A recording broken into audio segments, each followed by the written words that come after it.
Oi gente, tudo bem? Sejam bem-vindos aqui ao canal Conversa do PH nesta tarde de quarta-feira. Como eu prometi, hoje eu vou falar para vocês o relato de como eu passei a segunda fase da Covid-19. Eu que testei positivo no sábado e estou postando uma série de vídeos explicando como é o evoluir, o avançar da doença ao longo dessas 2 semanas que a gente tem que ficar em reclusão.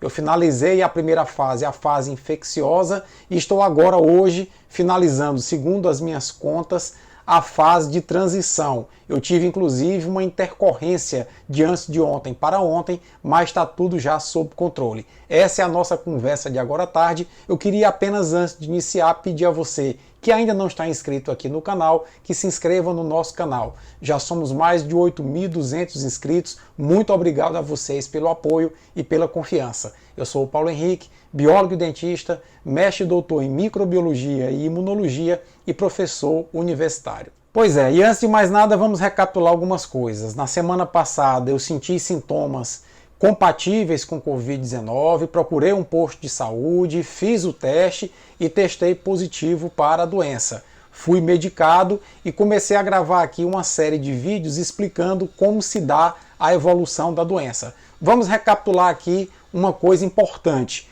A doença, ao que se sabe, ela tem 3 fases relativamente distintas. A primeira fase é a fase que vai ali na primeira semana, do primeiro dia até mais ou menos o 6º dia de infecção, e corresponde à fase infecciosa, que é a fase na qual o coronavírus está se multiplicando em nosso corpo.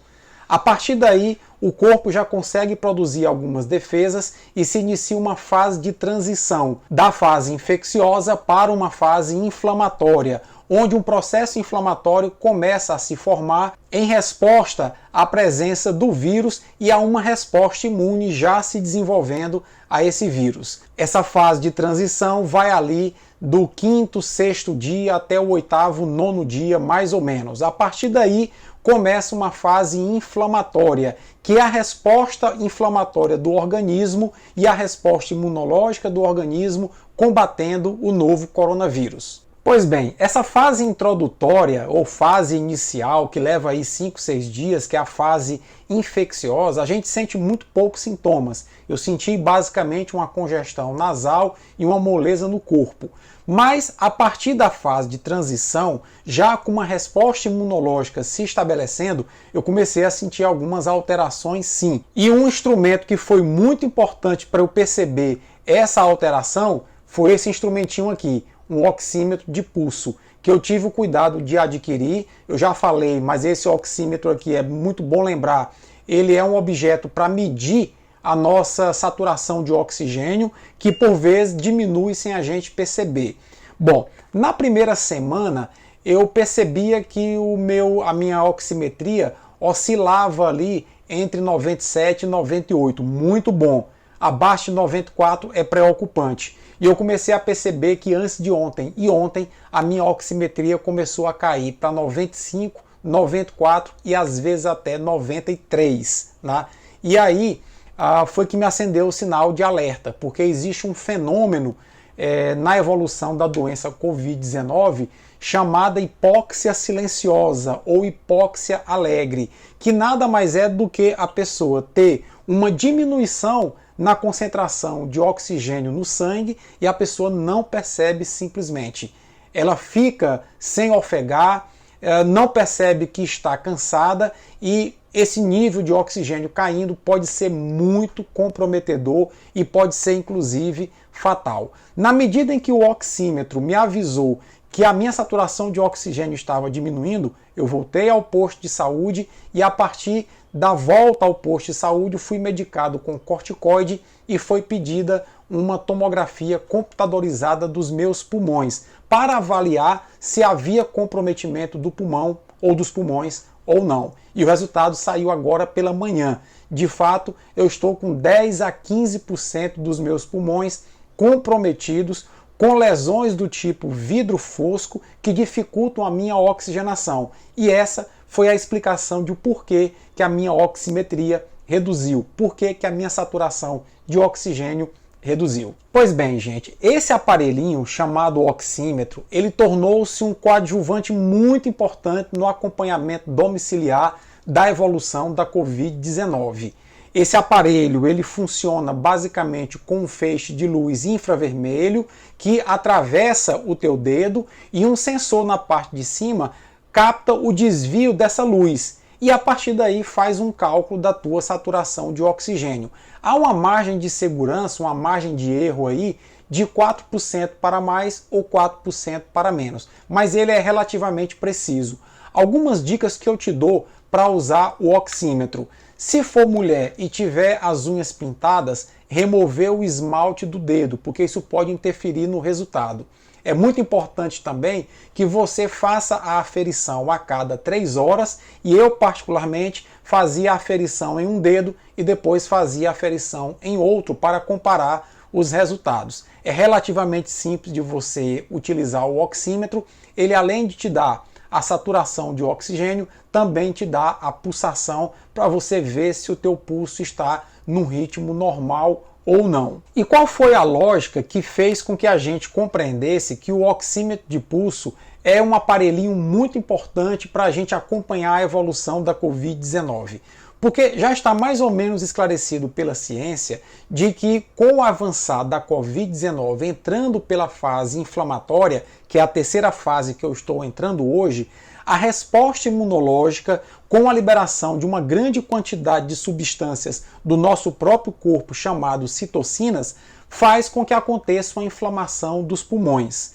Essa inflamação pode vir acompanhada pela formação de pequenos coágulos, pequenos trombos, que dificultam as trocas gasosas. Bom, e a gente não percebe por quê? Porque também já se sabe que o coronavírus afeta receptores da nossa corrente sanguínea que são responsáveis pela detecção do teor de CO2 em nosso sangue. Por exemplo, uma pessoa normal com os receptores que detectam CO2 na corrente sanguínea também normal ou normais, ela começa a fazer atividade física e começa a produzir muito CO2. Esses receptores detectam a alta concentração de CO2 em função da atividade física, por exemplo, e mandam uma mensagem para o cérebro acelerar o ritmo de respiração e eliminar o CO2 do organismo. É por isso que ao fazer atividade física, a gente às vezes fica ofegando, exatamente porque esses receptores funcionando bem, ativam o cérebro a ativar os nossos pulmões, a aumentar o ritmo respiratório para eliminar o CO2. Com o Covid-19, esses receptores são inflamados pelo coronavírus. E ao serem inflamados pelo coronavírus, eles não conseguem detectar com precisão o nível de CO2 aumentando em nosso sangue. Não ativam o cérebro e a gente, mesmo com o CO2 elevado no sangue e a baixa concentração de oxigênio devido ao pulmão estar inflamado, não consegue perceber e não acelera o ritmo respiratório. A pessoa, portanto, não ofega, não se sente cansada e começa a ter uma diminuição do oxigênio nos tecidos, chamada hipóxia.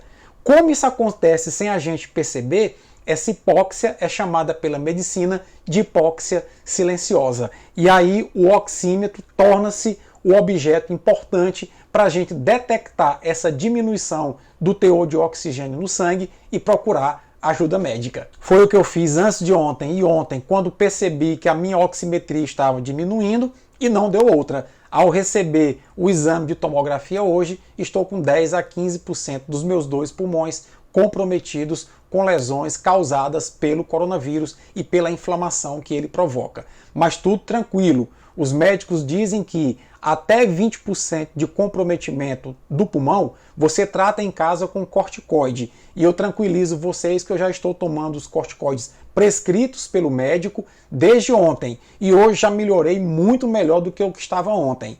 Bom, a partir de 20% a 50% já é recomendável uma internação para que a pessoa receba suporte de oxigênio. A partir de 50%, a internação vai para uma UTI com algumas outras condutas mais intensas, mais intensivas, porque a saúde da pessoa passa a exigir, no caso, maiores cuidados. E veja que eu me enquadro num quadro de paciente oligossintomático. Embora tenha 51 anos de idade, eu não tenho sobrepeso, não tenho nenhuma comorbidade, nunca fui fumante na vida e sou atleta. Não como o Bolsonaro, mas sou atleta. Faço musculação 3 vezes na semana, caminho outras 3 vezes na semana, jogo tênis, ando de bicicleta, ou seja, a minha atividade física ela sempre foi muito intensa. Então, mesmo assim, eu desenvolvi uma forma oligossintomática que, se eu não tivesse monitorando,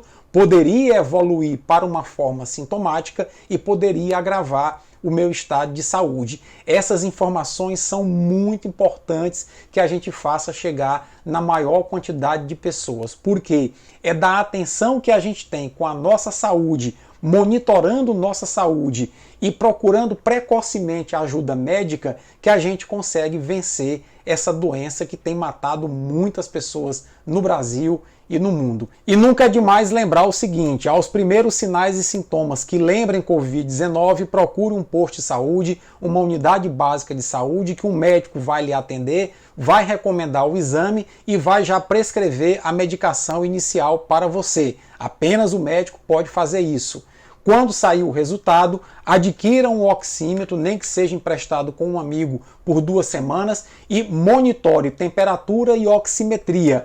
Qualquer alteração da oximetria abaixo de 94, procure o pronto atendimento, procure fazer uma tomografia computadorizada para avaliar o comprometimento pulmonar e leve isso para o médico reajustar o seu protocolo de tratamento. Assim, você conseguirá vencer essa doença caso contraia a Covid-19 sem maiores preocupações. Eu espero, portanto, que eu tenha podido mostrar a vocês, com esses 2 primeiros vídeos, como uma doença consegue evoluir e como a gente consegue se antecipar com aquilo que a medicina já sabe para frear a evolução dessa doença. Eu vou agora esperar mais 4 ou 5 dias, porque agora eu vou entrar na fase inflamatória, e na sexta-feira eu vou postar aqui o 3º vídeo da série explicando como eu estou passando pela fase inflamatória, que é a última fase da doença. Se Deus quiser, como eu estou tomando já os corticoides e monitorando os meus pulmões, eu vou passar relativamente bem por essa fase e ao término eu deverei estar imune à Covid-19, se Deus quiser. Muito obrigado a todos aqui do canal que estão me desejando melhoras, estão orando por mim. Essas energias positivas também são muito importantes. E se você achar que esse vídeo é importante, compartilha com as pessoas para que essas informações possam chegar, porque se uma pessoa conseguir seguir essas orientações e conseguir vencer esse desafio, a gente já terá conseguido muita coisa. Forte abraço a todos e até a próxima.